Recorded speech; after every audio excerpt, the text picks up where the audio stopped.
নতুন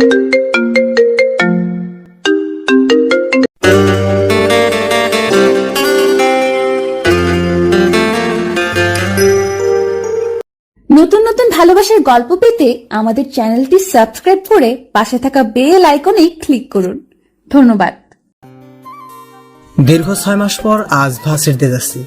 রাস্তায় বেরিয়ে চারদিকে দেখে নিলাম আশেপাশে কেউ আছে কিনা। নাই। আল্লাহ, বাঁশ খাওয়া থেকে বাঁচলাম। এমনিতেই পকেট ফুটো, তার উপরে যদি বাঁশ খাই তাহলে তো সবার কাছে হাত পেতে চলতে হবে। সবাই ক্ষমা করবেন, আপনাদের আমার পরিচয়টাই তো দেওয়া হলো না। আমি হলাম মোহাম্মদ আনোয়ার হোসাইন। এবার সবে মাত্র ইন্টার পাস দিয়ে ভার্সিটি ধরলাম। বাবার 2 মাত্র ছেলে, একটি ছোট বোন আছে। পড়ালেখার জন্য এই শহরে একাই থাকি, বাসা ভাড়া করি। পরিচয় তো অনেক দিলাম, এবার গল্পে আসি। মাথা নিচু করে হেঁটে হেঁটে ভার্সিটিতে ঢুকলাম। কিছু দূরে আমার নাম ধরে ডাকার শব্দ পেলাম। হোসাইন, হোসাইন। কোন শালা ডাকে আমারে? তোর শালা না, দুলা ভাই। দিনে স্বপ্ন দেখ, রাতে ঘুম কম হলে। এই জায়গায় ঘন্টা পরিপূর্ণ কর। ক্যান্টিনের কাছে একটা আম গাছের নিচে বসলাম।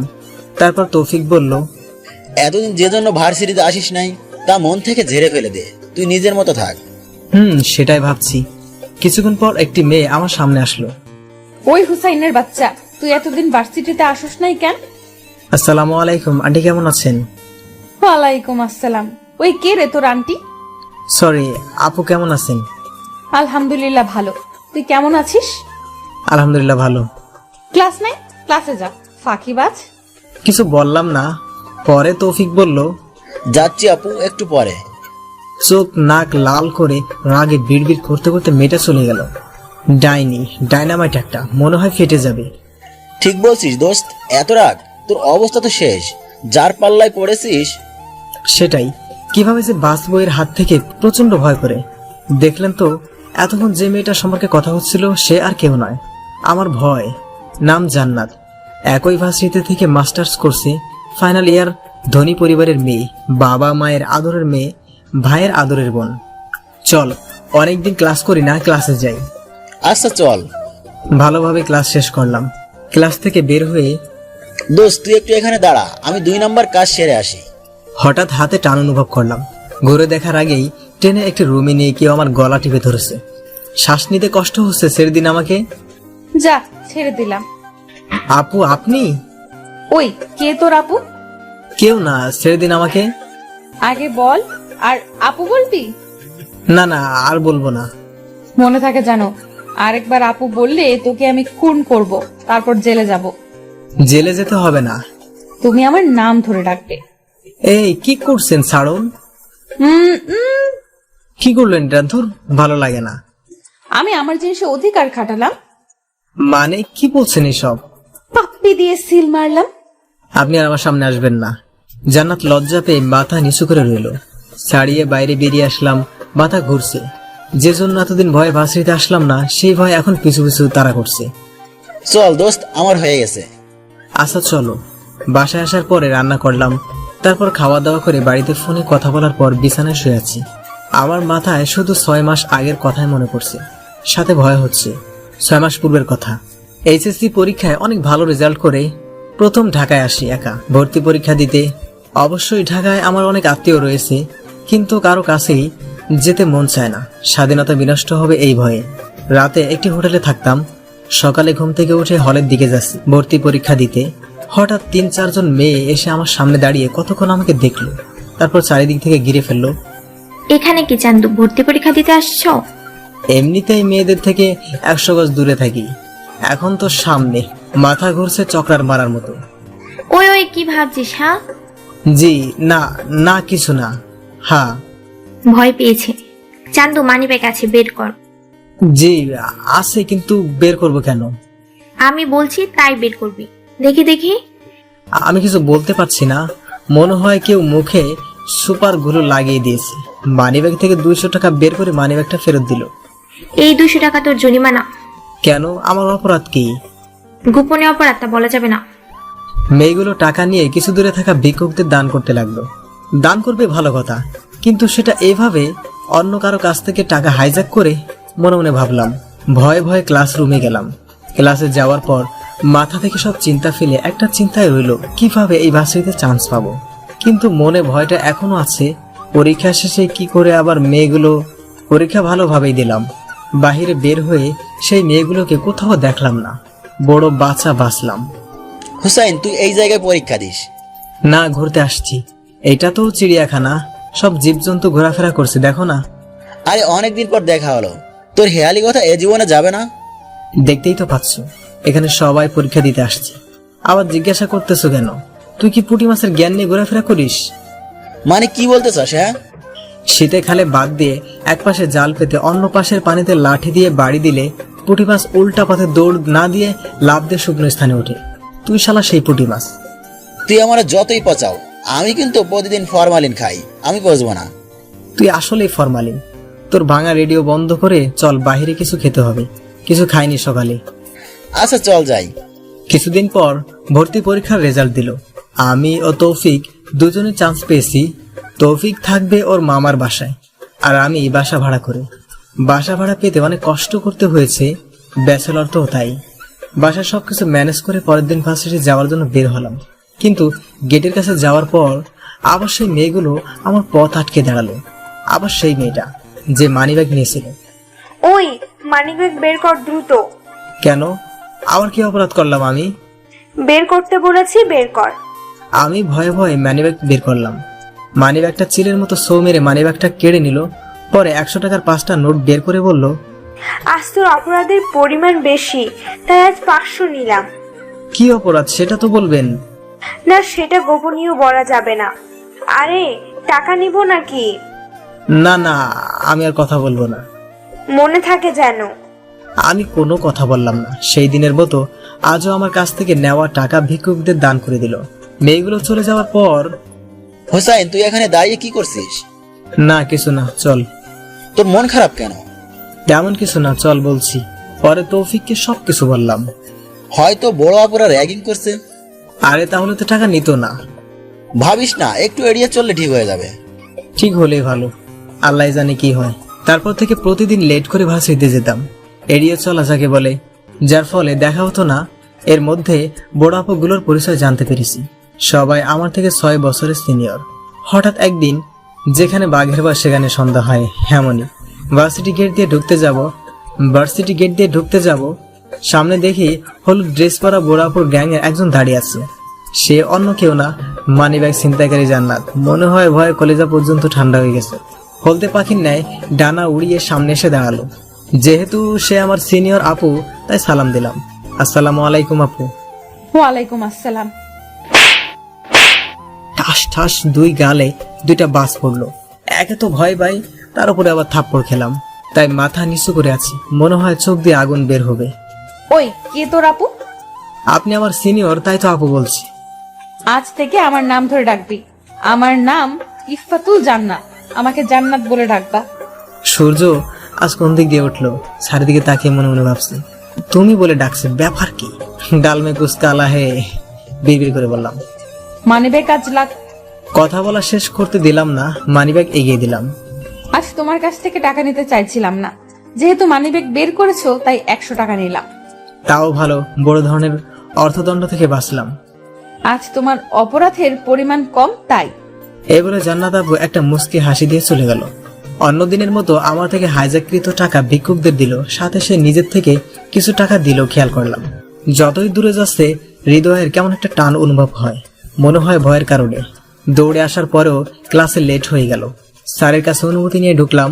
তৌফিকের পাশে বসতেই, ওই বেটা, চিড়িয়াখানার বান্দর, তোর লেট হলো কেন? তোর জন্য কতক্ষণ চিড়িয়াখানায় দাঁড়িয়েছিলাম জানিস? আর বলিস না, চিড়িয়াখানার ডাইনি বুড়ি আজ ধরছে। তাছাড়া পেলি কিভাবে? আর কিভাবে, প্রতিদিন যেভাবে ছাড়ে। কিন্তু কি আদর করছে নাকি? ধুর, বদমাইশ। এই ছেলে, এটা কি মাছ বাজার পেয়েছো নাকি? তোমাদের বাসা কোথায়? আমি আর তৌফিক নিশ্চুপ। তারপর কিছু ডায়লগ, আরো অনেক কিছু বলছি, সব নাই বলি। ভার্সিটির ক্লাস শেষে বাসা, আর বাসা থেকে ভার্সিটি, এভাবে চলছে। পাশাপাশি জান্নাত আপুর অত্যাচার তো আছেই। এমনিতে ব্যাচেলর লাইফ, তার উপর বাবার টাকায় চলা, সাথে ডাইনি বুড়ির মানি ব্যাগ অত্যাচার। মাসের শেষে পকেটের অবস্থা করুন। সারাদিন যেভাবে কাটুক, রাতে বাড়িতে কথা না বলে থাকতে পারি না। আব্বুই প্রতিদিন ফোন দেয়, আসসালামু আলাইকুম আব্বু, কেমন আছো? ওয়ালাইকুম আসসালাম। আমি ভালো আছি, তুমি কেমন আছো বাবা? আলহামদুলিল্লাহ ভালো আছি আব্বু। বাড়ির সবাই কেমন আছে? আলহামদুলিল্লাহ ভালো। তা তোমার খবর কি? আজ ভার্সিটিতে গিয়েছো? হ্যাঁ গিয়েছি। কোনো সমস্যা আছে? তেমন কিছু না, তবে কিছু টাকা লাগবে। আচ্ছা, কাল বিকেলে পাঠিয়ে দেব, টেনশন করো না। ঠিক আছে। আরো অনেকক্ষণ সবার সাথে কথা বলে ঘুমিয়ে পড়লাম। সকালে যথারীতি ভার্সিটির উদ্দেশ্যে বের হলাম। ভার্সিটির সামনে এসে জান্নাত আপুর সাথে দেখা। আজ এত লেট কেন? এমনি, তাতে আপনার কি? পকেটে টাকা কম থাকার কারণে আজ হেঁটেই ভার্সিটিতে আসছি, তাই মাথা একটু গরম, সাথে একজনের উপরে রাগ আছে। মানে এসব কেমন কথা? মাথা নিচু করে আসছি ভয়ে, আবার কি করে ফেলে আল্লাহ জানে। মানিব্যাগ বের করো, আজ তোমার অপরাধের পরিমাণ অনেক বেশি। ভয়ে মানিব্যাগ বের করলাম, সাথে সাথে কেড়ে নিল। মাথা নিচু করে আমার টেনশন একটাই, যা টাকা আছে তা যদি নিয়ে নেয় তাহলে বিকাল পর্যন্ত চলবো কিভাবে। হঠাৎ চেন খোলার শব্দে সামনে তাকালাম, দেখি জান্নাত আপু তার পার্স ব্যাগ থেকে 2টি 500 টাকার নোট বের করে আমার মানিব্যাগে ঢুকিয়ে দিচ্ছে। আমি তো শুধু অবাক নয়, মনে মনে ইন্তেকাল করব। তারপর বেহেশতে বসে স্বপ্ন দেখছি। নাও তোমার মানিব্যাগ। আমাকে টাকা দিচ্ছেন কেন? আজকে এটাই তোমার শাস্তি। আমাকে আর কিছু বলতে না দিয়ে চলে গেল। ক্লাস শেষ করে বাহিরে বের হলাম। আজ তৌফিক আসে নাই, তাই একা একা লাগছে। কিছুদূর হাঁটার পরে কারোর সাথে ধাক্কা খেলাম। হঠাৎ যার সাথে ধাক্কা খেয়েছি সে আমার শার্টের কলার ধরল, তারপর বলল, এই তোর নাম কি রে? আমার নাম আনোয়ার হোসেন। কোন ইয়ারে পড়ো? অনার্স ফার্স্ট ইয়ারে। ভার্সিটিতে আসো কি মেয়েদের পিছনে ঘুরতে? মনে হয় ভাজা মাছটা উল্টাতে পারে না। এই ছেলে, এসব কি শুনছি? কি শুনছেন? আমার অপরাধ কি? তুই নাকি আমার বোনের পিছনে ঘুরঘুর করিস? না, আমি তো কোনো মেয়ের সাথে কথা বলি না। আর আপনার বোনকে, তাকে তো আমি চিনিই না। আমার বোনের নাম জান্নাত, মাস্টার্স পড়ে এই ভার্সিটিতে। আজ কিছু বললাম না, কিন্তু খবরদার যদি আমার কানে কিছু আসে বা আমি যদি কিছু দেখি তাহলে একবারে খুন করে ফেলবো। জান্নাত নামটা শুনে আমার শরীর কাঁপাকাঁপি শুরু হয়ে গেছে। যাকে ভয় পেয়ে দূরে দূরে থাকার চেষ্টা করি, কিন্তু সে তো। আর যদি মনে করিস আমি খুন করতে পারি না, তাহলে এই শহরে আমার নাম নিস, জানতে পারবি আমি কি জিনিস। আমার নাম মেহেদি চৌধুরী। আমি ভয়ে আর কিছু বললাম না। জান্নাত আপুর ভাই এবং তার বন্ধু আরো কিছু উত্তম মাধ্যম থ্রেড দিয়ে চলে গেল। এখন নিজের প্রতি নিজের রাগ হচ্ছে। কেন পারি না জান্নাত আপুর উপর রাগ করতে? এখন তো মেয়েদের পিছনে ঘোরার অপবাদ, তার উপরে খুনের হুমকি। জীবন গোমরা মনে হয় কানের নিচে দিয়ে অবস্থান করছে। একটু বেশি নড়াচড়া করলে খসে পড়বে এমন অবস্থা। ভার্সিটি থেকে বাসায় আসলাম, কিছুই ভাল লাগছে না। ওয়াশরুমে ঢুকে ঝর্ণা ছেড়ে ঘন্টা খানিক সময় গোসল করলাম। টেনশনের কারণে দুপুরে না খেয়ে ঘুমিয়ে পড়লাম। বিকেলে, হ্যালো, আসসালামু আলাইকুম। হ্যালো, ওয়ালাইকুম আসসালাম। আবু কেমন আছেন? আমরা সবাই ভালো আছি। বিকাশে টাকা পাঠিয়েছি, পেয়েছো? আব্বু, এখনো তো মেসেজ আসে নাই। আপনি কল কেটে দেন। কল কেটে দেওয়ার পর ব্যালেন্স চেক করে দেখলাম টাকা জমা হয়েছে। আব্বুকে কল দিয়ে জানালাম টাকা আসছে। বিকেলে বাইরে ঘুরতে বের হলাম, তৌফিক আছে সাথে। তৌফিককে সকালের ঘটনা সব খুলে বললাম। সব তো শুনলাম, বড় লোকের বিরাট কারবার। ওরা যদি কাউকে মেরে ফেলে তাতে ওদের কিছু যায় আসে না, টাকা দিয়ে সবার মুখ বন্ধ করে রাখে। তুই এখন থেকে জান্নাত আপুর থেকে দূরে থাক। ওই শালা, আমি কি জান্নাত ডাইনি বুড়ির সাথে কথা বলি নাকি? তারপরে মানে ওই ডাইনিটাই তো আমার পথ আটকায়। সবই বুঝছি, এবার চল বাসায় যাব, একটু পরেই অন্ধকার হয়ে যাবে। আচ্ছা চল। আর শোন, টেনশন করবে না। ঠিক আছে, টেনশন করব না। বাসায় এসে কিছুক্ষণ বই পড়ার পরে শুরু করলাম মোবাইল অত্যাচার। কখন ঘুমিয়েছি বুঝতে পারি নাই। সকালে ভার্সিটির উদ্দেশ্যে বের হলাম। আজ লুকিয়ে লুকিয়ে ভিতরে ঢুকলাম। ক্লাস শেষ করে লুকিয়ে লুকিয়ে বের হলাম, কিন্তু হুসাইন, দাঁড়াও দাঁড়াও। দ্রুত ভার্সিটি থেকে বের হয়েছি। তারপরও সামনে এসে, হুসাইন, তোমার সাথে আমার কিছু কথা আছে। আপনার কথা থাকলেও আমার নেই। তারপরেও দাঁড়াও। আচ্ছা বলুন। গতকাল আমার বড় ভাই তোমাকে কিছু বলেছে। তা দিয়ে আপনি কি করবেন? বলো কি বলেছে। ফোন বের করলাম। ফোনের স্ক্রিনের আব্বুর নাম্বার, মানে ভিতরে অনেক প্রশ্ন। আব্বু তো এই সময় ফোন করে না। ভাবনা দূরে রেখে কল রিসিভ করলাম। আসসালামু আলাইকুম। হ্যালো, ওয়ালাইকুম আসসালাম। পাশে কান্নার শব্দ। আমার ছোট বোন মরিয়ম কাঁদছে অনেক বড় গলায়। আব্বু হঠাৎ এই সময় কল করলেন। আবার পাশে মরিয়ম কান্নার শব্দ পাচ্ছি। সবাই ভালো আছে? অনেকক্ষণ হলো আব্বু কোনো কথা বলছে না। সালাম নেওয়ার সময় আব্বুর কণ্ঠ কেমন ভারী ভারী লাগলো। মনে অনেক প্রশ্ন, কি হলো হঠাৎ? হ্যাঁ বলছি, তুমি আজ এখনই বাড়ি চলে আসবে। কেন আব্বু, হঠাৎ বাড়িতে যেতে হবে? বাড়ি আসলেই জানতে পারবে। আর কোনো প্রশ্ন করবে না। আব্বু কলটা কেটে দিল। মনটা খারাপ হয়ে গেল। হঠাৎ বাড়ির কেন কোনো সমস্যা হয়েছে নিশ্চয়ই। হাই, তোমার মন খারাপ কেন? হঠাৎ কি হলো? কথা বলছো না কেন? কিছু না, সরুন, আমি বাসায় যাব। একটু কথা শুনলে কি হয়? নিন মানি ব্যাগ। আপনার তো দান করার জন্য আমার মানি ব্যাগের টাকা লাগবে। না, লাগবে না। আমার বাড়ি যেতে হবে, প্রচন্ড টেনশন হচ্ছে। আর কোনো কথা না বাড়িয়ে বাসার উদ্দেশ্যে হাঁটা ধরলাম, কিন্তু হাঁটতে পারছি না। হাতে কেমন টান অনুভব করলাম। পিছনে তাকিয়ে দেখি জান্নাত আপু আমার হাত ধরে আছে। এমনিতে টেনশন, তার ভিতরে আবার হাত ধরে আছে। ছাড়ুন আমার হাত। ঝাড়া মেরে হাত ছাড়িয়ে। কি পেয়েছেন? আমার হাত কেন ধরছেন? জান্নাত আপু চুপচাপ, কোনো কথা বলছে না। চারিদিকের মানুষের দৃষ্টি এখন আমাদের প্রতি। খানিক বাদে চোখ পড়লো জান্নাত আপুর দিকে। চোখ দিয়ে অঝোর ধারায় মুক্তার মতো জলের কণা খসে পড়ছে। একটু খারাপ লাগলেও আমার যেহেতু বাড়ি যেতেই হবে, তাই সেদিকে ভ্রুক্ষেপ না দিয়ে বাসায় চলে আসলাম। টেনশন নিয়ে বাড়ির উদ্দেশ্যে বের হলাম। এখন সকাল 11:30 বাজে। লঞ্চ সন্ধ্যার আগে পাবো না, তার চেয়ে বাসে গেলে কম সময়ে বাসায় পৌঁছানো যাবে। যেই ভাবা সেই করা। বাস স্ট্যান্ড থেকে টিকিট কেটে পড়লাম গন্তব্য মেহেরপুর। এতক্ষণে হয়তো বুঝতে পেরেছেন আমার বাড়ি কোথায়। মনে মনে অনেক যুদ্ধ চলছে। কি জন্য আব্বু বাড়ি যেতে বলল? গতকাল বিকেলেও তো কথা হলো, তখন তো কিছু বললো না। তাহলে বিকেল 5টার সময় বাসা থেকে নেমে রিক্সা নিয়ে বাড়ি যাচ্ছি। বাড়ির সামনে এসে মানুষের ভিড় দেখে ভয়টা এবার আরো গ্রাস করছে। রিক্সা ভাড়া মিটিয়ে ভিতরে ঢুকছি, হঠাৎ কেউ দৌড়ে এসে জড়িয়ে ধরে কান্না করছে। এমন ভাবে কাঁদছে মনে হয় তার কোনো আপনজন পৃথিবীর মায়া ত্যাগ করেছে। কি এভাবে কেউ জড়িয়ে ধরে? মাথাটা উঁচু করে দেখি মরিয়ম। তুই কাঁদছিস কেন? কি হয়েছে বল আমাকে। তোর কণ্ঠ ভাঙা কেন? কেঁদে চলছে বিরতিহীন ভাবে। বল আমাকে, কেউ কিছু বলেছে? ভাইয়া, দাদি আর নেই। কি বলিস কি? কষ্টে বুকটা ফেটে যাচ্ছে। এই জন্যই কেউ আমাকে জানায়নি আমার দাদু আমাকে ছেড়ে চলে গেছে। আমার দাদুর কিছু হতেই পারে না। কই আমার বউ, কই আমার বুড়ি? দাদিকে বউ আর বুড়ি বলে ডাকতাম। ভাইয়া, কেউ আর তোকে সাবেনা বলে ডাকবে না।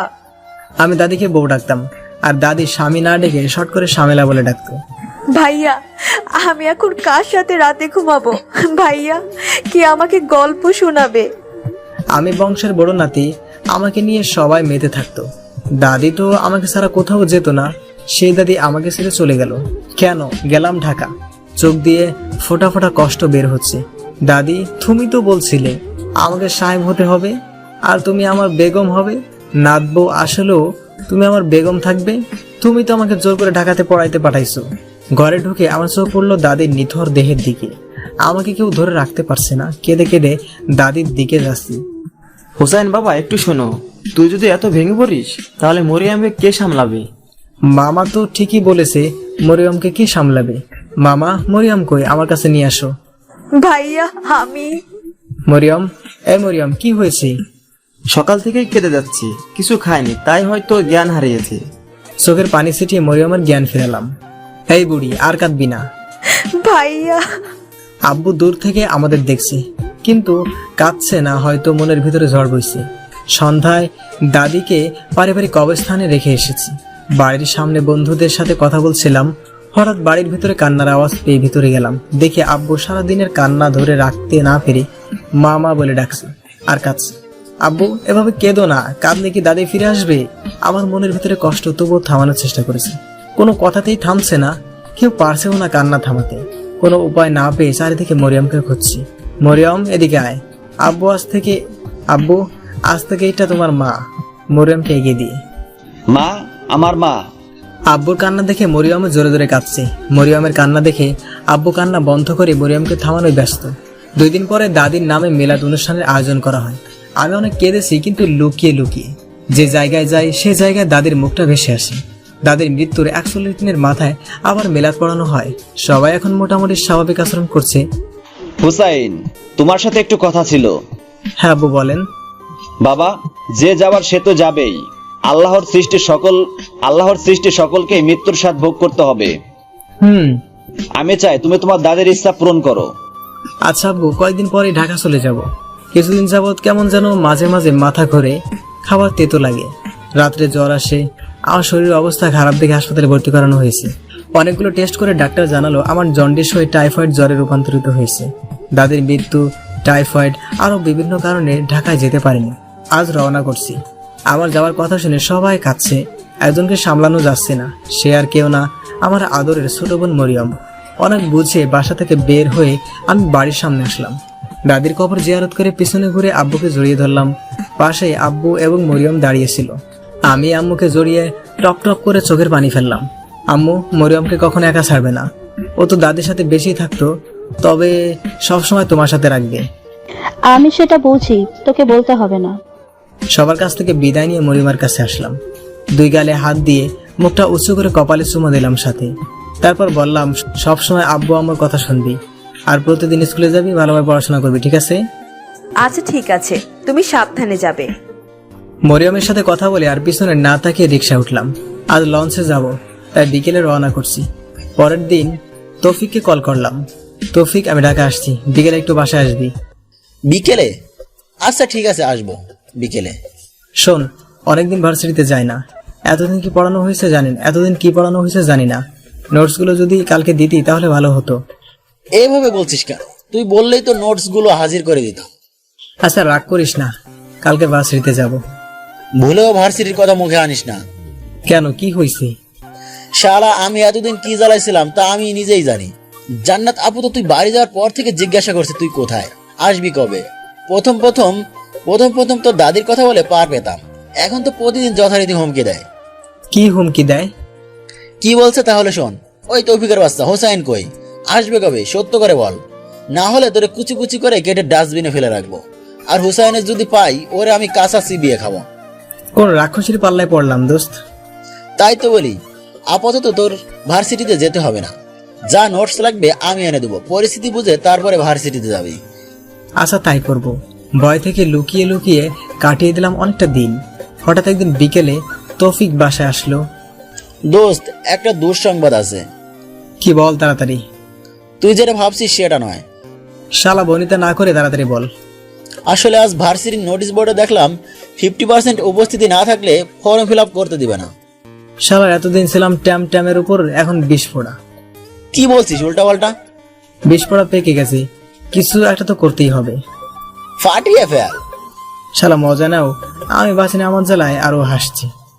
মারিস না, ব্যথা পাই। এবার জান্নাত আপুর সাথে বোঝাপড়া করতেই হবে। আমাকে এখন প্রতিদিন ভার্সিটিতে যেতেই হবে, নয়তো পরীক্ষা দিতে পারবো না। আমি গেলাম, সন্ধ্যা হয়ে গেছে। এই ছিল 6 মাস পূর্বের ঘটনা। এবার বাস্তবে আসি। অনেক তো মনের ভিতরে লুকিয়ে থাকা গোপন স্মৃতি কান পেতে শুনলেন। এবার বর্তমান কি হয় সেটাই দেখার পালা। দেখবেন তো নাকি পালিয়ে যাবেন। সন্ধ্যার সময় হালকা কিছু রান্না করে খেয়ে নিলাম। সবাই বলে বাঁচতে হলে জানতে হবে, আমি বলি বাঁচতে হলে খেতে হবে। রাতে আব্বুর সাথে কথা বলে ঘুমিয়ে পড়লাম। পরের দিন সকালে বাসা থেকে বের হয়ে একটি রিক্সা নিলাম, কিন্তু কিছুদূর যাওয়ার পর রিক্সার টায়ার ব্লাস্ট হয়ে গেল। কোনো উপায় না পেয়ে হেঁটে হেঁটে ভার্সিটির সামনে আসলাম। এমনিতেই হেঁটে হাঁপিয়ে মাথা গরম, তার ভিতরে যথারীতি আমার ভয় জান্নাত আপু সামনে এসে দাঁড়ালো। আবার আপনি? হ্যাঁ আমি। কোনো সমস্যা? অনেক সমস্যা, আপনি আর আমার সামনে আসবেন না। আসবো কি আসবো না সেটা আমি বুঝবো। কেন আসবেন না তা তো জানি, টাকা লাগবে, তাই তো নিন টাকা। চমকে উঠলো, সাথে অসহায়ের মতো তাকিয়ে, লাগবে না আমার টাকা। তারপরেও বলছি, আজকের পর থেকে আপনি পথে আসবেন না।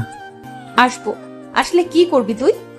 আপনাকে কিছু বলতে পারবো না, কিন্তু একটা কাজ করতে পারবো। কি কাজ করতে পারবি? এই ভার্সিটি থেকে চলে যাব। জান্নাত আপুর দিকে তাকিয়ে বুঝলাম সে চমকের শিখরে পৌঁছে গিয়েছে। প্রায় 2 মিনিট নীরবতা পালন করে বলল, আমি সামনে আসবো না, তবে 2টা শর্ত আছে, মানলে আসবো না। আমি কেন আপনার শর্ত মানতে যাব? শর্ত না মানলে নাই, আমিও সামনে আসবো, কথা বলবো। আচ্ছা, আগে শর্ত বলুন, তারপরে দেখি মানবো কিনা। 1, কোনো মেয়ের দিকে তাকানো ও কথা বলা যাবে না। 2, ভার্সিটি থেকে কোথাও যাওয়া যাবে না। এমনিতেও আমি কোনো মেয়ের দিকে তাকাই না, কথা বলা তো দূরের থাক। আর এই ভার্সিটি থেকে কখনোই যাব না। এটা কোনো শর্ত? মনে মনে বললাম। কোনো কিছু না ভেবেই বললাম, আমি আপনার 2টো নয় 3টে শর্তেই রাজি। 3টা শর্ত মানে? 1-এর ভিতর 2। আচ্ছা আপনি খুঁজুন, আমি আসি। আর আমার শর্ত মনে থাকে যেন। ঠিক আছে, যদি শর্ত ভঙ্গ করো তাহলে তোর খবর আছে। তোর একদিন কি আমার যতদিন লাগে। জান্নাত আপু মন খারাপ করে চলে গেল, আর আমি ক্লাসে গেলাম। কি রে হুসাইন, আজ এত লেট কেন? বলিস না দোস্ত, আজ ডিনামাইট বোমাটা মাটি দিয়ে আসছি। আজও পথ আটকিয়েছিল? আজ সবকিছু মিটমাট করে ফেলেছি, আর আসবে না। দেখ তাই যেন হয়। এরপরে তৌফিকের সাথে শর্তের কথা বললাম। নিজের শর্তে নিজেই ধরা খেয়েছে। ক্লাস শেষে ভার্সিটির গেট দিয়ে বের হওয়ার সময় আরে দোস্ত, জান্নাত আপু এত ভদ্র হলো কিভাবে? নিজের শর্তে নিজেই ভালো এবং ভদ্র হয়ে গেছে। দেখ দেখ, কটকটির মা রাগে কটমট করছে। আমি আর চোখে দেখলাম, একবার আমার দিকে আর অন্যদিকে তাকায়। আমাকে না দেখার ভান করে মনে হচ্ছে অবুঝ খোকা, থুকু খুকি, কিছুই বোঝে না। দোস্ত, এই জায়গায় বেশিক্ষণ থাকা নিরাপদ নয়, যে কোনো সময় পারমাণবিক বোমাটা ফাটতে পারে। আমার বিকাশ থেকে টাকা বের করব, একটু অপেক্ষা কর। আচ্ছা তাড়াতাড়ি কর। কিছুক্ষণ পর মারামারি শুরু। জান্নাত আপু মারছি। আহ, ও মা গো! কি মেয়ে রে বাবা, মেরেই ফেলবে নাকি? একটু দয়া মায়াও নেই? আসলে ওই ছেলেটি হচ্ছে জান্নাত আপুর ফ্রেন্ড। এতক্ষণ আমি মারের ঘুরে ছিলাম। দোস্ত, তোর টাকা পয়সা পরে তুলিস, আগে ভাগ। চোরের মতো পালিয়ে আসলাম। হ্যালো দোস্ত, একা ভার্সিটিতে যাব না, আমাকে নিয়ে যাবি? আচ্ছা নিয়ে যাব, এখন বাসার বাইরে বের হ। বাসা থেকে বের হয়ে ভয়ে ভয়ে ভার্সিটিতে আসলাম। আগের দিনের চেয়ে জান্নাত আপু আরো বেশি ভদ্র, কারোর সাথে কোনো কথা বলছে না। আর চোখে না তাকিয়ে চল ক্লাসে যাই, সময় হয়ে গেছে। ক্লাস শেষে দোস্ত, গতকাল জান্নাত আপু একটা ছেলেকে মারছিল, মনে আছে? হ্যাঁ আছে, কি হয়েছে তাতে? ওই ছেলেটা জান্নাত আপুর সাথে পড়ে। গতকাল জান্নাত আপুকে প্রপোজ করেছিল, তাই ওই ছেলেটাকে নাকি মারছে। কি বলিস? এভাবেই চলছিল প্রতিদিন। লুকিয়ে লুকিয়ে দেখতাম জান্নাত আপু আমাকে দেখছে, সামনে আসতো না, এমনকি কথাও বলতো না। দোস্ত, ক্যান্টিনে যাই। চল যাই, আমার খুব ক্ষুধা পেয়েছে। ক্যান্টিনে বসলাম। একটু দূরে জান্নাত আপু একা একা বসে আমার দিকে দেখছে আর চোখ মুছছে। চোখ রক্ত বর্ণ ধারণ করেছে। আমার খুব খারাপ লাগছে। হঠাৎ কি হলো? সেদিন শর্তের পর থেকে মনে মনে ভাবছি, দোস্ত, স্যার আমাকে ডাকছে। আচ্ছা যা। আমি দেখি জান্নাত আপু কাঁদে কেন। দেখি গিয়ে তৌফিক চলে যাওয়ার পরে আমি জান্নাত আপুর কাছে আসার সাথে সাথেই না ঠোঁটে মুছতে মুছতে বললাম, কি হলো? আপনি আমার সিনিয়র আপু হয়ে এটা কি করলেন? সি, এটা আপনি কিভাবে পারলেন? আমি আবার কি করলাম?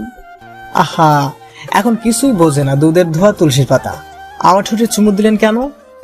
দিয়েছি বেশ কিছু, আরো দিব।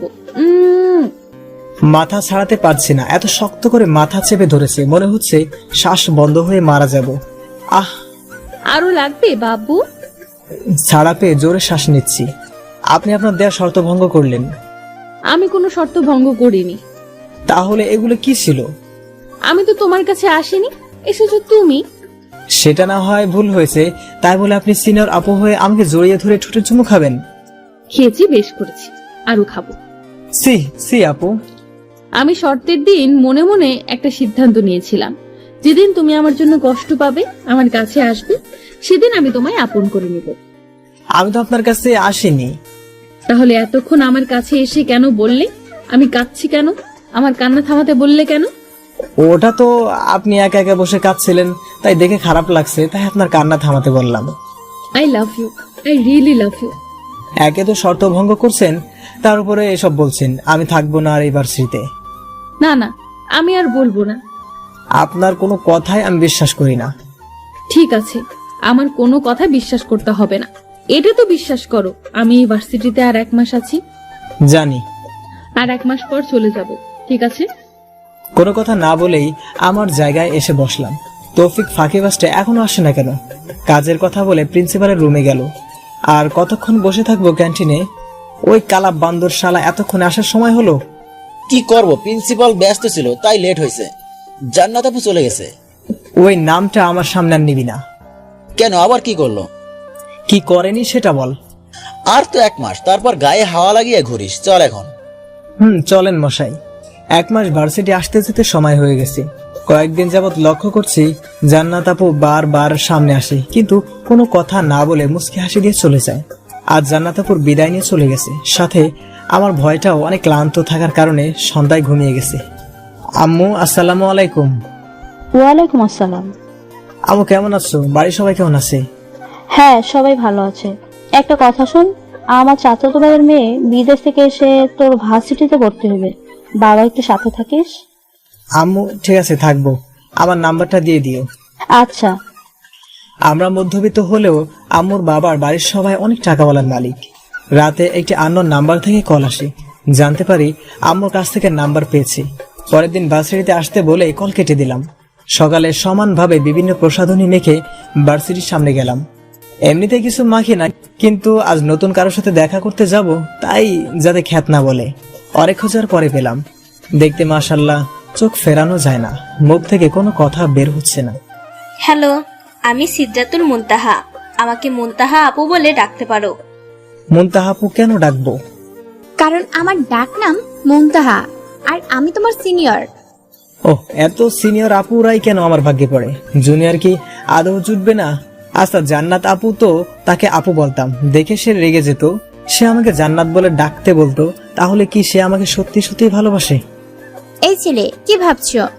না না, কিছু না। চলুন আপু, আপনার ভর্তির কাজ কমপ্লিট করি। হ্যাঁ, চলো যাই। ভর্তির কাজ শেষ করে মুনতাহা আপুকে নিয়ে পুরো ভার্সিটি ঘুরিয়ে দেখালাম। চল আমার সাথে। কোথায় যাব? আমার বাসায়।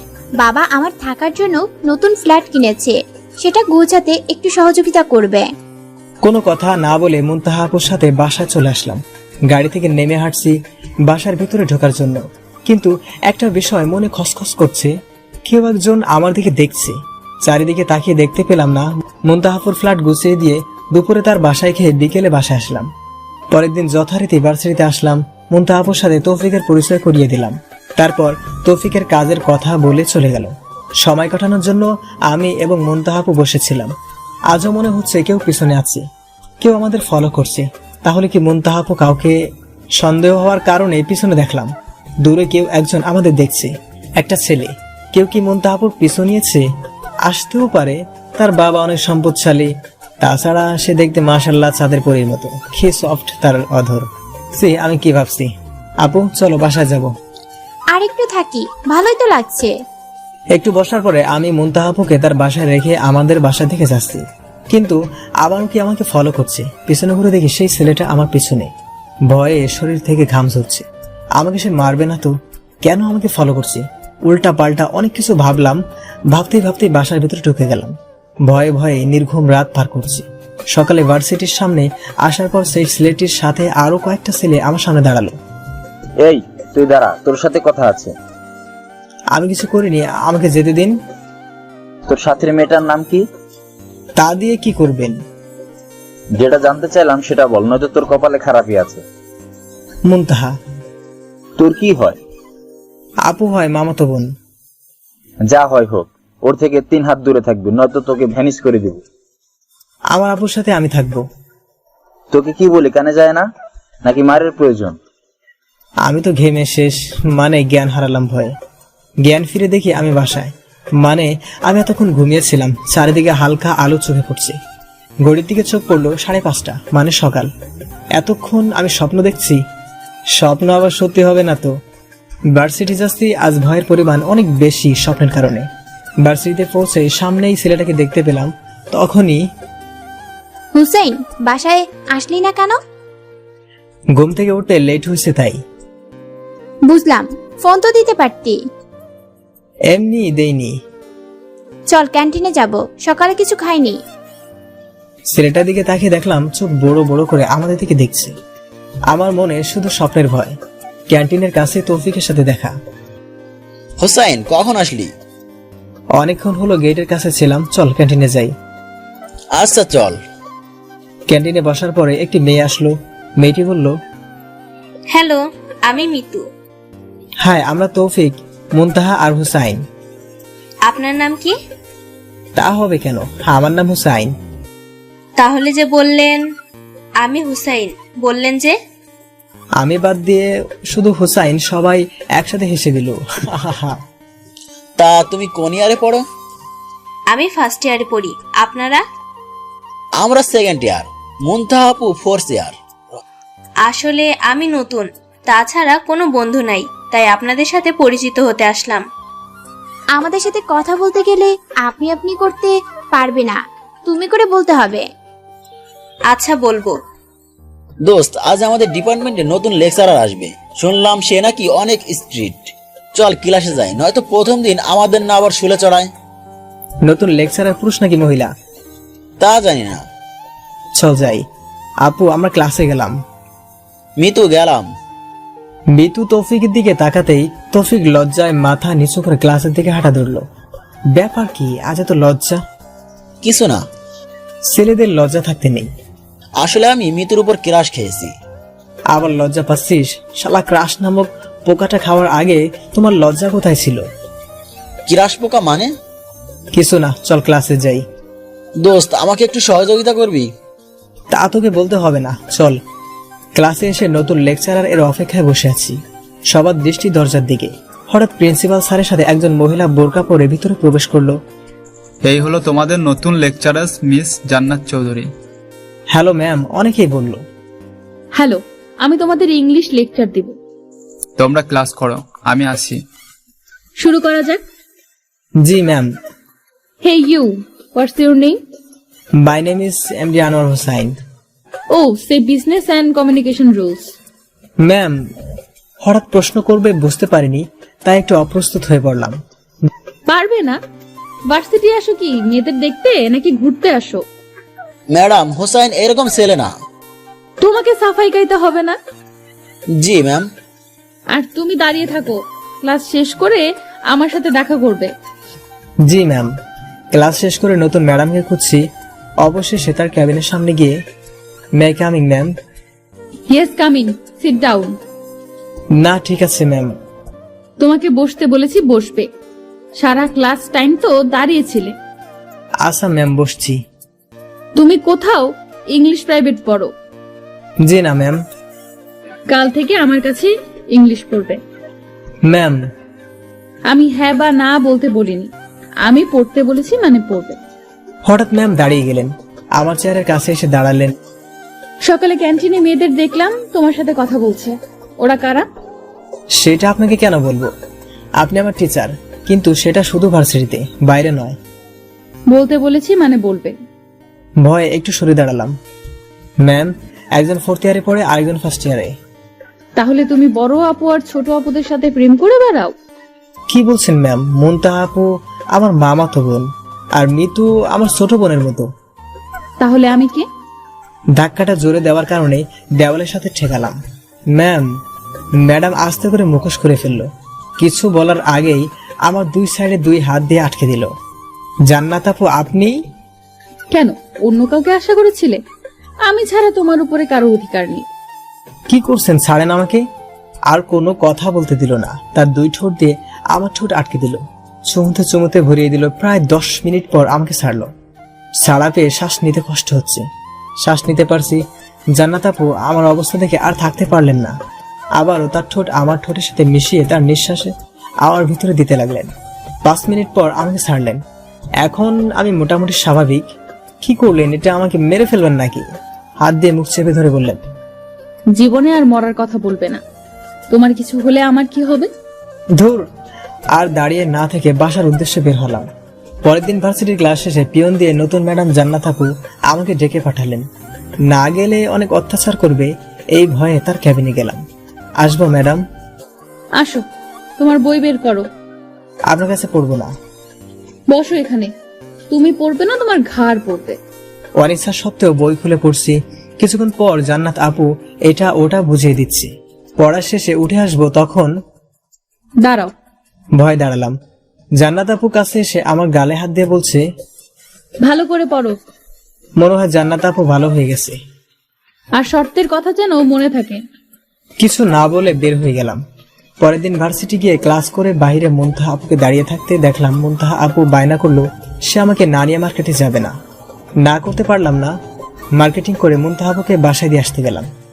রাস্তার সাইডে দেখলাম জান্নাত আপু গাড়িতে হেলান দিয়ে আমাদেরকে তাকিয়ে আছে। চোখে প্রচন্ড রাগ দেখা যাচ্ছে। কোনো কথা না বলে মুনতাহা আপুর বাসায় গিয়ে কিছুক্ষণ থাকার পরে বাসায় ফিরলাম। রাতে বাড়িতে ফোনে কথা বলে ঘুমিয়ে পড়লাম। প্রতিদিনের মতো আজও ভার্সিটিতে যাচ্ছি, কিন্তু আজ ভয়টা অন্য দিনের চেয়ে একটু বেশি। একে তো শর্ত মানিনি, তারপরে গতকাল পড়তে যাইনি। ক্লাসে যাওয়ার কিছুক্ষণ পর ম্যাডাম মানে জান্নাত আপু আসলো। ভালোভাবে ক্লাস করছে, কিন্তু আমার সাথে কোনো কথা বলছে না। ক্লাস শেষে জান্নাত আপুর কাছে তার ক্যাবিনে পড়তে গেলাম।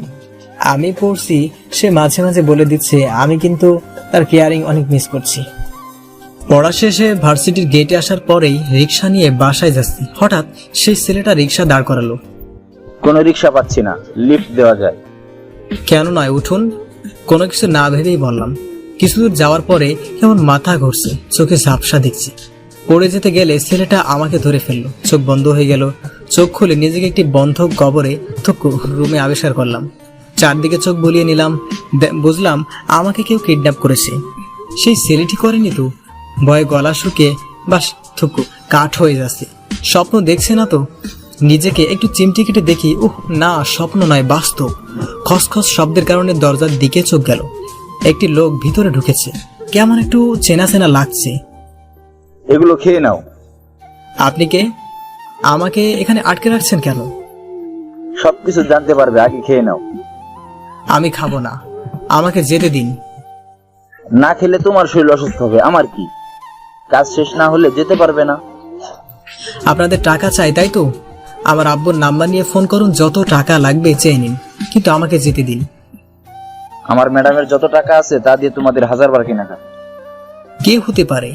আমার সাথে তো কারো শত্রুতা নেই। মনে মনে ভাবলাম, কে আপনার ম্যাডাম? আমাকে দিয়ে তার কি কাজ? দরজার দিকে চোখ পড়তেই আমি থ হয়ে দাঁড়িয়ে গেলাম। শাকিল ভাই, আপনি বাইরে যান। জান্নাত আপু, আপনি আমাকে কিডন্যাপ করেছেন? ওই যে, একদম আপু বলবে না। আপু বললেই খুন করে ফেলবো। আমাকে জান্নাত বলে ডাকবে। আপনি আমাকে কিডন্যাপ করেছেন কেন? আমি তো আপনার কোনো ক্ষতি করিনি। অনেক বড় ক্ষতি করেছো, তা তুমি বুঝবে না। নাও, এগুলো খেয়ে নাও। খাবো না, আমাকে যেতে দিন, বাসায় যাব। হা করো। খাবো না বলছি, খাবো না। শাকিল ভাই, সবাইকে নিয়ে ভেতরে আসুন। লম্বা লম্বা 4টা খাম্বা লোক, বডিগার্ড টাইপ পোশাক পরিহিত, সাথে শাকিল নামের লোকটি, আরো 5 জন, 3 জন মেয়ে, 2 জন ছেলে, জান্নাত আপুর ফ্রেন্ডস। পিছনে একজন হুজুর টাইপ লোক এসে ভিতর আসলো। আমাকে হালাল করতে আসেনি তো, মনে মনে ভাবলাম। 2টা বডিগার্ড আমার 2 পাশে বসলো। হুজুর, শুরু করুন। সকল লেখার কাজ শেষ, এখন শুধু কবুল বললেই বিয়ের কাজ সম্পূর্ণ হবে। কার বিয়ে হবে? তোমার আর আমার বিয়ে হবে এখন। বিয়ে করব না। তাছাড়া আপনার মতো বুড়ি আপুকে তো করবই না। তুমি বিয়ে করবে না, তোমার বাপ আর বিয়ে করবে। সি, আপনি এত খারাপ। শেষে আমার আব্বুকে। খারাপের দেখেছো কি? এখন বিয়ে না করলে দেখাবো। করব না আমি আপনাকে বিয়ে। হুজুর, আপনি শুরু করুন। বিসমিল্লাহির রহমানির রাহিম। বলুন বাবা কবুল, বলুন বাবা কবুল। কবুল বল। বলবো না কবুল। কবুল বলো, নয়তো আমি তোমাকে খুন করে ফেলবো। করুন খুন। আমাকে খুন করলে আপনাকে জেলে যেতে হবে। কবুল বলো, নয়তো আমি তোমাকে খুন করে জেলে যেতে রাজি আছি। ছুরি ধারালো হওয়ার কারণে ছুরির মাথা লেগে বুক হালকা কেটে গেছে। এখনো কবুল বল, নয়তো। কি করবেন? খুন করুন, খুন। রক্ত বের হয়েছে, আর একটু জোরে আঘাত করুন, তাহলে খুন হয়ে যাবে। না, তোকে খুন করব না, নিজেকে শেষ করে দেব। ছুরি দিয়ে হাতে একটা টান দিল। রক্তে হাত একাকার, গল গল করে রক্ত বের হচ্ছে। কোনো উপায় না পেয়ে জান্নাত আপুর হাত চেপে ধরলাম, যাতে রক্ত বের না হয়, কিন্তু রক্ত বন্ধ হওয়ার নাম নিচ্ছে না। ছাড়ো আমাকে, আজ নিজেকে শেষ করে দেব। সবাই থামানোর চেষ্টা করছে, কেউ কাছে আসবে না। ভয়ে কেউ কাছে যাচ্ছে না। বলবে কবুল নাকি আবার কাটবো? আমি নিশ্চুপ হয়ে জান্নাত আপুর দিকে তাকিয়ে, জান্নাত আপু কেন পাগলামি করছেন? আমি তোমার জন্য পাগল, তাই পাগলামি করছি। কবুল বলবে। আবার হাতে ছুরি চালিয়ে দিল। রক্তে ফ্লোর লাল হয়ে যাচ্ছে। আমার জন্য কেউ নিজেকে শেষ করে দিচ্ছে। জান্নাত আপুর কিছু হয়ে গেলে নিজেকে কখনো ক্ষমা করতে পারবো না, মনে মনে ভাবলাম। কবুল বলবে, শেষবারের মতো বলছি, বলবে কবুল? বলছি কবুল বলছি। তাড়াতাড়ি বলো, নয়তো চালিয়ে দিলাম। বলুন বাবা কবুল। তাড়াতাড়ি কবুল বলো। বলছি আবুল কবুল। আরো 2 বার কবুল বলুন। বলছি কবুল। এবার আপনি কবুল বলুন মা। কবুল কবুল কবুল কবুল। হাত থেকে ছুরি ফেলে দিয়ে দৌড়ে এসে আমাকে জড়িয়ে ধরলো। রক্তে আমাকে মাখামাখি করে দিয়েছে। বুকে হালকা ভেজা দেখে শার্টের উপরে 2টা বোতাম খুলে ফেললো। দেখলো রক্ত জমে আছে। শক্ত করে জড়িয়ে ধরে, অনেক ব্যথা পেয়েছো তাই না? নিজের হাতে কাটার পরিমাণ বেশি, সেই দিকে খেয়াল নেই। শাকিল ভাই, ফার্স্ট এড বক্সটা নিয়ে আসুন। জি ম্যাম। দেখি, এখানে বসো। বুকে কাটা অংশে ড্রেসিং শুরু করলো। আপনার বেশি কেটেছে, আগে আপনারটা রক্ত বন্ধ করুন। না, আগে তোমারটা। আমার বুকের কাটা অংশে ড্রেসিং করে ব্যান্ডেজ করে দিল। এখন জান্নাত আপু তার ডান হাত দিয়ে বাম হাত ড্রেসিং করছে। ড্রেসিং করার পরে ব্যান্ডেজ করার চেষ্টা করছে, কিন্তু পারছে না। কোনো উপায় না পেয়ে, আপু আমার কাছে দিন, আমি ব্যান্ডেজ করে দিচ্ছি। কে তোমার আপু? কেন, আপনি? রাগের সাপের মতো ফুসফুস করছে, কিছু বলছে না। নিন, ব্যান্ডেজ করা শেষ। আর কিছু বলতে দিল না, ধাক্কা দিয়ে খাটের উপর ফেলে দিল। অনবরত গালে, কপালে, নাকে, মুখে চুমু দিয়ে যাচ্ছে। শেষে ঠোঁটে চুমু দিয়ে কামড়ে দিল। এবার বলো, আর আপু বলবে?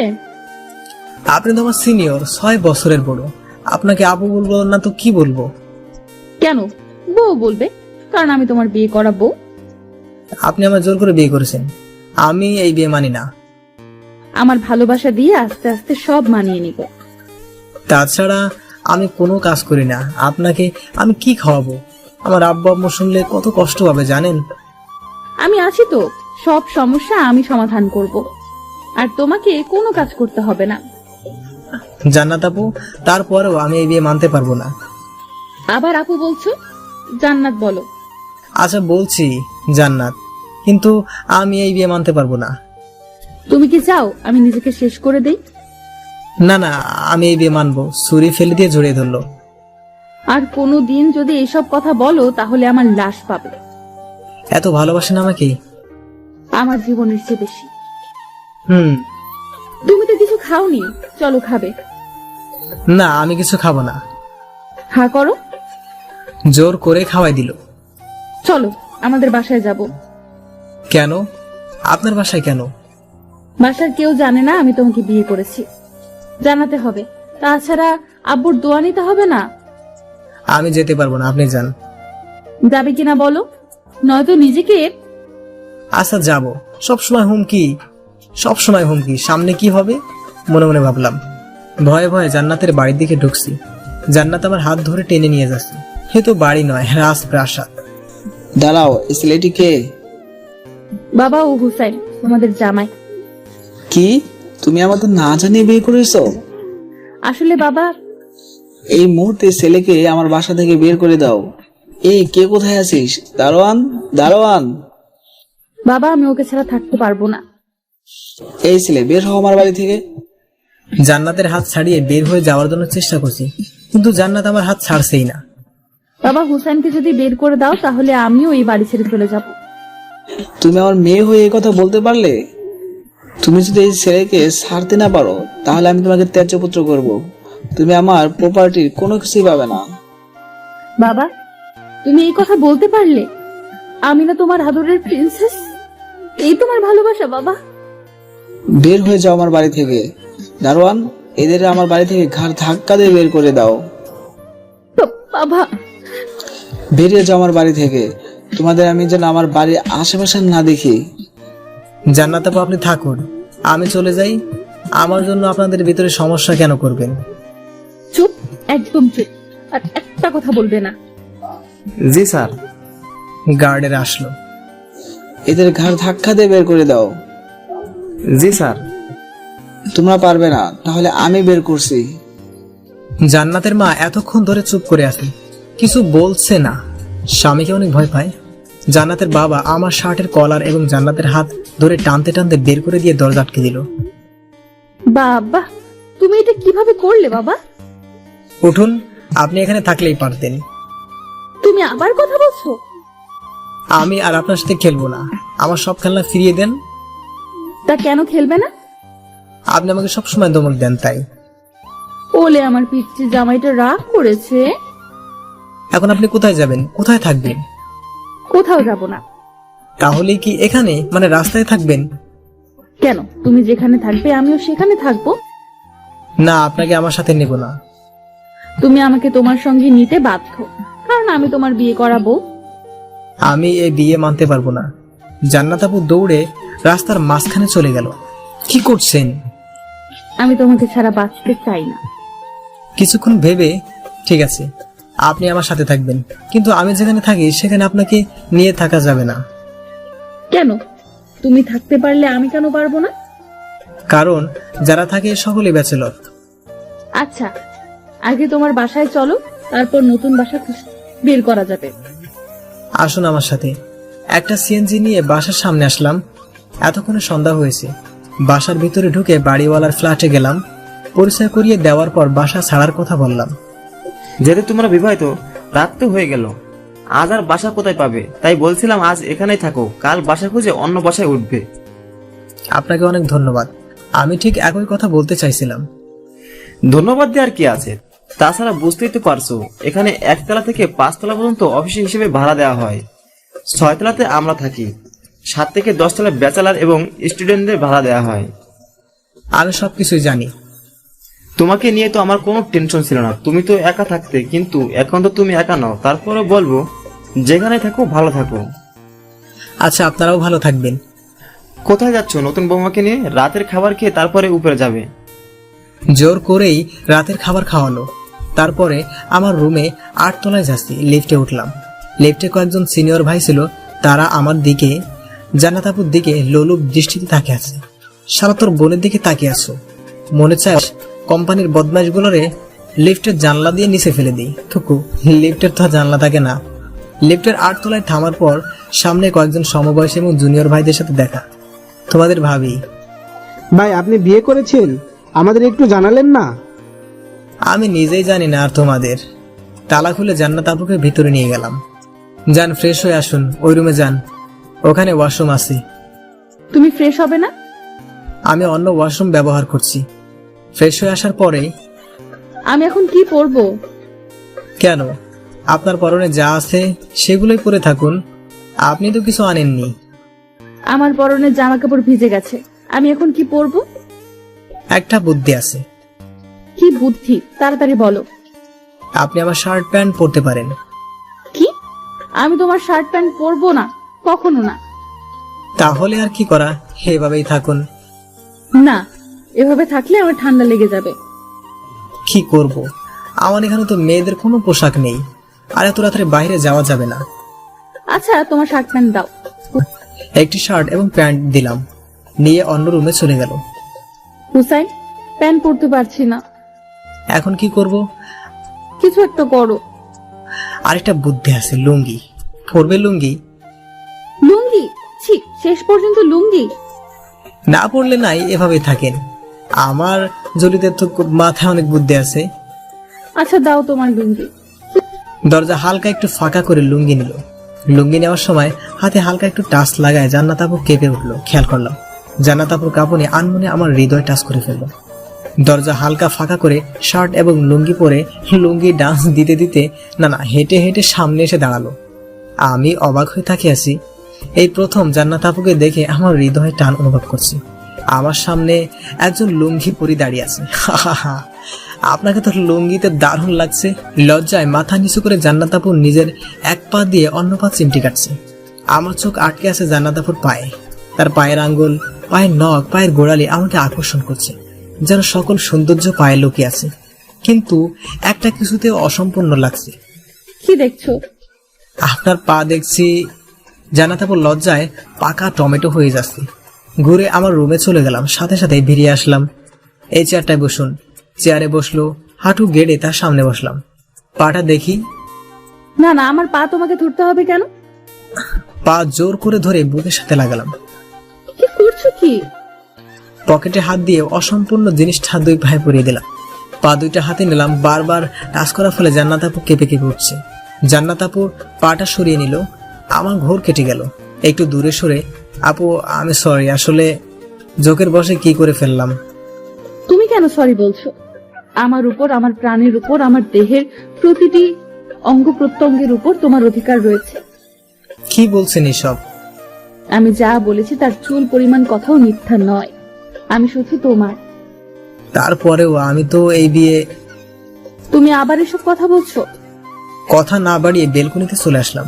কি থেকে কি হয়ে গেল মনে মনে ভাবতেছি। কি ভাবছো? নিষেধ করলেও ছাড়বে না, তাই জড়িয়ে ধরতে দিলাম। কিছু না। আচ্ছা, নূপুর কোথায় পেলে? আগে কেনা ছিল। তার জন্য কিনেছিলে? নুপুরটা দেখে পছন্দ হয়েছে তাই কিনেছি। আমি অনেক ভাগ্যবতী, তোমার পছন্দ করা নুপুরটা আমার পায়ের সৌন্দর্যটা আরো অনেক বাড়িয়ে দিয়েছে। জান্নাত আপু, আপনি ঘুমিয়ে পড়ুন। আবার আপু বলছো? আর একবার আপু বললে আমি কিন্তু। থাক, কিছু করতে হবে না, যান ঘুমিয়ে পড়ুন। না, আমি ঘুমাবো না, তোমার সাথে চাঁদ দেখবো। যেটা আপনার ইচ্ছা, নিষেধ করলে শুনবে না জানি।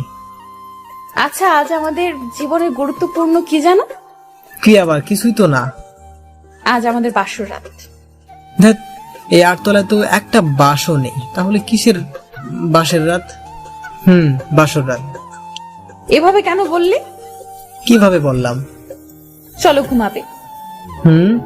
রুমে আসার পরে জান্নাত, তুমি খাটে ঘুমিয়ে পড়ো, আমি অন্য রুমে ঘুমাবো। তুমি কি চাও বলো? তোমাকে না পেয়ে নিজেকে শেষ করে দেই? না, আমি তা চাই না। তাহলে নামাজ পড়ে চুপ করে শুয়ে পড়ো। আচ্ছা। নামাজ পড়ে খাটের এক কর্নারে শুয়ে পড়লাম। কিছুক্ষণ পর অনুভব করলাম জান্নাত আমার পাশে শুয়েছে। অনেকক্ষণ কোনো সাড়া শব্দ করছে না। হঠাৎ পিছন থেকে জড়িয়ে ধরলো। জড়িয়ে ধরে কানের নরম লতি মুখে নিয়ে অনবরত চুষছে। মাঝে মাঝে ঘাড়ে কামড় দিচ্ছে। আমি যেন মাতাল হয়ে যাচ্ছি। কি করছো, ভালো লাগছে না? কোনো কথা না বলে জড়িয়ে তার রোমান্টিক অত্যাচার করছে। আর থাকতে না পেরে জান্নাতের দিকে ঘুরে জান্নাতের গোলাপি ঠোঁটের নিজের ঠোঁট মিলিয়ে দিলাম। বাকি যা হয়েছে সব ইতিহাস। যে মাসে শুক্রবার নাই সেই মাসে বলবো। সকালে ঘুম থেকে উঠে দেখি আমি আমার সিনিয়র বউয়ের বুকে থুকু, আমার বুকে সিনিয়র বউ আমাকে জড়িয়ে ধরে ঘুমিয়ে আছে। রাতের এত রোমান্টিকতার কারণে চোখের ঘুম, তাই জান্নাতের কপালে একটা চুমু দিয়ে আবার ঘুমের সাগরে ডুব দিলাম। পানির ফোঁটা মুখে পড়ার কারণে ঘুম ভেঙে গেল। দেখলাম সিনিয়র বউ মিটিমিটি হাসছে। আমার পিচ্চি জামাইটা এত দুষ্ট আগে বুঝতে পারিনি। আর কোনো কথা বলতে না দিয়ে হাত ধরে টান দিয়ে নিজের সাথে মিশিয়ে চুমুতে চুমুতে ভরিয়ে দিল। আই লাভ ইউ পিচ্চি জামাই। I love you too senior বোম থুকু বউ। কি বললে? আমি বোম? আজ আমি তোমার পেট ফাটিয়ে ফেলবো। কিভাবে ফাটাবে শুনি? চুমু খাইয়ে খাইয়ে পেট ভরে ফেলবো, এরপর এমনিতেই ফেটে যাবে। তাই নাকি? তাহলে আসো, চুমু খাইয়ে পেট ভরিয়ে দাও। আমার পিচ্চি জামাই এত রোমান্টিক। রোমান্টিক ছিলাম না, হয়ে গেছে সিনিয়র বউর অত্যাচারে। কি? আমি তোমায় অত্যাচার করি? এভাবে মারলে তো আমি মরে যাব। জান্নাত মুখ চেপে ধরলো। মন খারাপ করে চলে যাচ্ছে। হাতটা চেপে ধরলাম। আমার দিকে ঘুরিয়ে দেখলাম কাঁদছেও। জান্নাত আপু, কাঁদছেন কেন? তুমি বারবার মরার কথা কেন বলো? তুমি বুঝতে পারো না আমি তোমাকে কতটা ভালোবাসি? আচ্ছা, আর বলবো না, হয়েছে। না, হয়নি। তুমি আবার আমাকে আপু বলে রাখছো। আসলে তুমি তো আমার সিনিয়র, তাই একটু সময় লাগবেই। ঠিক আছে, কিন্তু আমি যদি দেখি ইচ্ছে করে বলো তাহলে যে কি করব। আমার ভার্সিটিতে যেতে হবে, আর কোনো কথা বলা যাবে না। আমি কি বাসায় থাকবো নাকি? আমিও তো ভার্সিটিতে যাব। কথা কাটাকাটি করে হালকা নাস্তা করে দুজন একই রিক্সা চেপে ভার্সিটির সামনে নামলাম। রিক্সা থেকে নেমে জান্নাত রিক্সা ভাড়া দিল। দাও। কি দিব? কি দিবে বুঝতে পারছো না? না, কি দেব বলেন ম্যাডাম? মানি ব্যাগ দাও। ভয়ে মানিব্যাগ দিয়ে দিলাম। এতদিন কত শান্তিতে ছিল মানিব্যাগের টাকা। মনে মনে ভাবলাম। মানিব্যাগ থেকে 500 টাকা নিয়ে, এই নাও, পকেটে রাখো। আচ্ছা ম্যাডাম, আপনি শুধু আমার মানিব্যাগ থেকে কেন টাকা নেন? সেই ভার্সিটির প্রথম দিন থেকেই। বুঝতে পারছো না? না, আমার মাথায় কিছু আসছে না। বুঝতে হবে না, যাও ক্লাসে যাও। আর শোনো, ক্লাস শেষে আমার কেবিনে আসবে, তারপর বাসা খুঁজতে হবে। আচ্ছা, আমার মনে আছে। কি মনে আছে? বাসা খুঁজতে যাওয়ার কথা ক্লাসে যাওয়ার পর। হুসাইন, গতকাল বিকেলে কোথায় ছিলি? আর তোর ফোন বন্ধ ছিল কেন? সব বলবো, আগে ক্লাস শেষ করো। সব ক্লাস শেষে বাইরে আসার পর তৌফিক, ওই জায়গায় একটু বস, আমি আসছি। আমিও আসি। না, তুই বস। তুমি এসে গেছো? চলো। আমাদের সাথে তৌফিক যাবে। আচ্ছা চলো। বাহিরে বের হবার পর তৌফিককে নিয়ে বের হলাম। হুসাইন, আমরা কোথায় যাচ্ছি? বাসা খুঁজতে যাচ্ছি। নতুন বাসা কেন? ভার্সিটির কাছেই 2 রুমের একটা ফ্ল্যাট, ডাইনিং ড্রয়িং সহ ভাড়া করলাম। আগেরবার কত কষ্ট করতে হয়েছে। কেউ স্টুডেন্টদের কাছে ভাড়া দিতে চায়নি। ব্যাচেলরদের কষ্ট ব্যাচেলরাই বোঝে। একবার তো ভেবেছিলাম কোনো বাড়িওয়ালার মেয়ে বিয়ে করে ঘর জামাই থাকি। কি বললে তুমি? তৌফিক অবাক চোখে তাকিয়ে আছে। হুসাইন, এবার তো বল ব্যাপারটা কি? হঠাৎ বাসা পরিবর্তন করলি? সব বলবো, আগে আমার বোনকে ফোন দিয়ে আসতে বল, তারপর বলছি। মিতুকে আবার কেন ফোন দিব? দিতে বলেছি দিদি।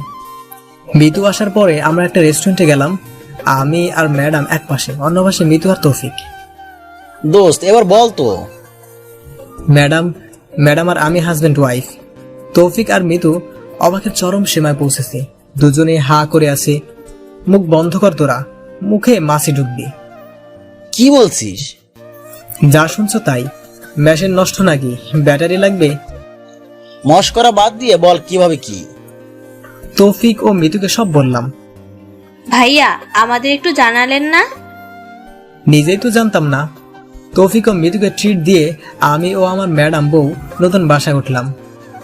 বাসার সবকিছু ঠিক করতে করতে রাত 10টা। তৌফিককে বিদায় দিলাম। অনেক ক্লান্ত থাকার কারণে সিনিয়র বউকে জড়িয়ে ধরে চুলের ঘ্রাণ নিচ্ছি, মাঝে মাঝে ঘাড়ে নাক ঘষছি। জান্নাত কেঁপে কেঁপে উঠছে আর রোমান্টিক অত্যাচার করছে। আর থাকতে না পেরে জান্নাতের দিকে ঘুরে জান্নাতের গোলাপি ঠোঁটের সাথে নিজের ঠোঁট মিলিয়ে দিলাম। বাকি যা হয়েছে সব ইতিহাস। যেই মাসে শনিবার নাই সেই মাসে বলবো। সিজন 1 শেষ, সিজন 2 জন্য অপেক্ষা করুন। কি পাঠক পাঠিকারা, আপনাদের লজ্জা করে না? কি ভিউয়ার্সরা, আপনাদের লজ্জা করে না? অন্যদের মিশন দেখছেন, যান যান আপনারা আপনাদের মনের মানুষের সাথে মিশন শুরু করেন। কিন্তু শর্ত, আপনার মনের মানুষের সাথে কিন্তু বিয়ে করে তারপর মিশন শুরু করতে হবে। আগে করলে কিন্তু জিনা করার গুনাহ হবে। আল্লাহ হাফেজ। হ্যালো বন্ধুরা, গল্পটি কেমন লাগলো অবশ্যই কমেন্ট করে জানাবেন। যদি ভালো লাগে একটা লাইক করবেন, আর সাবস্ক্রাইব করে না থাকলে অবশ্যই সাবস্ক্রাইব করবেন। আর কেমন গল্প শুনতে চান সেটাও জানাতে পারেন। ধন্যবাদ।